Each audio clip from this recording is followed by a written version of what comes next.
Hindi na nakapagmarcha sa graduation ceremony ang isang junior high school student sa Basilan. Binaril siya sa ulo ng riding in tandem isang araw bago siya makapagtapos.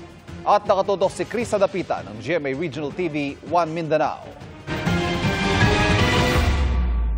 May 29, Miyerkules, dumaan ang motorsiklong iyan sa labas ng isang mini-gym sa Tipo-Tipo sa Basilan.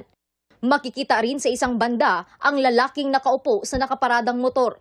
Pagbaba ng angkas ng dumaang motor, nilapitan niya ang lalaking nakaupo at binaril sa ulo. Dead on the spot ang biktimang 16 na taong gulang na isang junior high school student. Ayon sa mga pulis, nitong Huwebes dapat gagraduate ang biktima. May graduation practice pa nga siya nang mangyari ang pamamaril.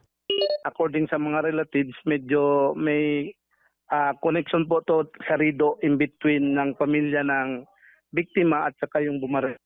Posible raw na gumanti ang mga sospek matapos masangkot ang ama ng biktima sa pamamaril sa bayan ng Albarca.